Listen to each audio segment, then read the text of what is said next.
Palavra de Deus para os nossos corações, Apocalipse capítulo 17, versículo 14.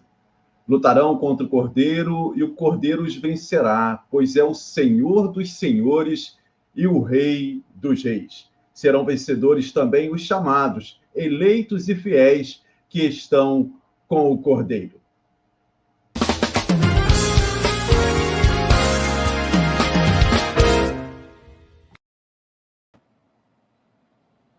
Nós estamos comentando os salmos que são ou contêm orações e chegamos ao Salmo 12.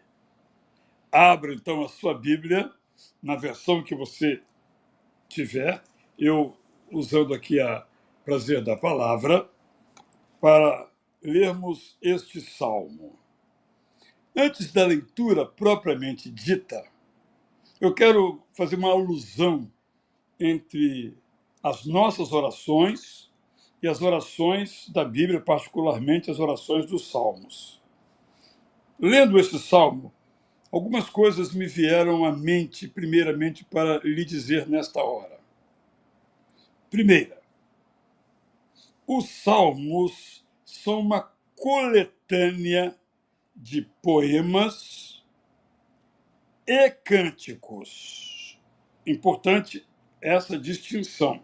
Em outras palavras, alguns desses salmos nunca foram cantados, porque eram poemas. E alguns dos poemas foram musicados, e então foram cantados. Então é importante termos isso em mente. Segunda coisa, esta coletânea do saltério ou dos salmos foi sendo escrita ao longo de muito tempo. Por exemplo, o salmo mais antigo que nós temos notícia, pode ser que tenha algum outro no próprio livro, é o de Moisés. Está claramente lá nas referências essa indicação, Salmo de Moisés, né? Como você sabe muito bem. Bem, Moisés viveu no século XV antes de Cristo. O grande poeta, o grande salmista foi Davi, que viveu no século X antes de Cristo. Portanto, entre Moisés e Davi, 5 séculos. E alguns salmos foram escritos no exílio, que aconteceu no século VI. E o livro foi organizado, composto por alguém que tomou forma através do trabalho de um editor, alguém que pegou esses salmos, lembra dos provérbios? Então, Salomão, e depois, no tempo do rei Ezequias, uma equipe reuniu, recolheu os provérbios, saiu pelo reino coletando os pensamentos das pessoas, como está no próprio livro de provérbios está dito. De igual modo, os salmos. Então, digamos, hoje é assim, né?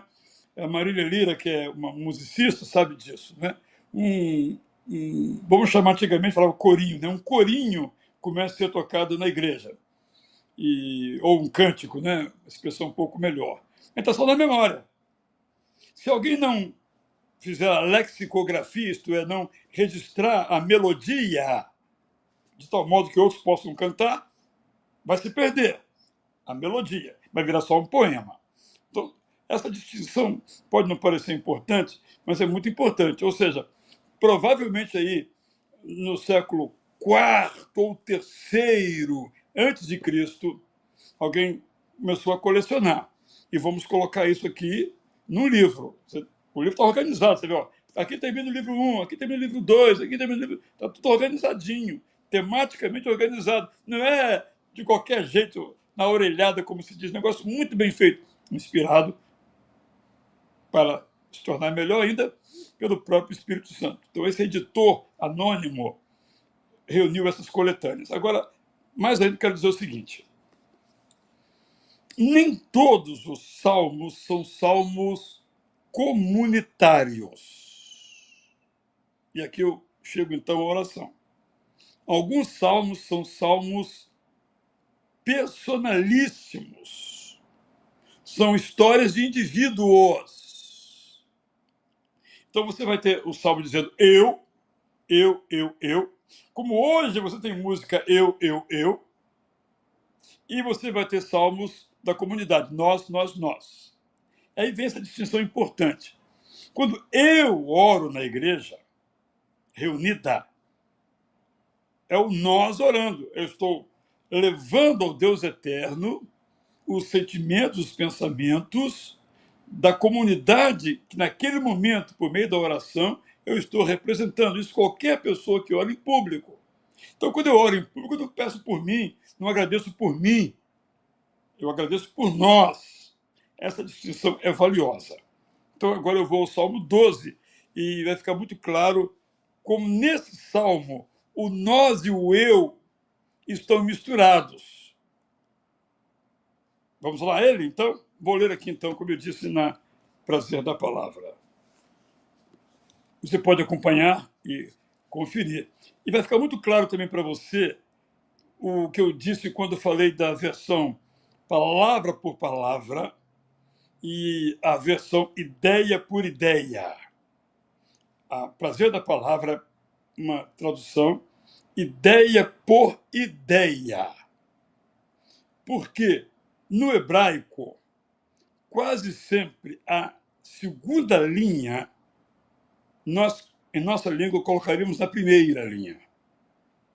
Porque o modo de pensar do hebraico, nós diríamos assim, né, por causa do alfabeto, inclusive, é de trás para frente. Quer dizer, e eles acham que o nosso modo é que é de trás para frente, certo? É uma questão de compreensão, de cultura, não é? Vamos lá, então.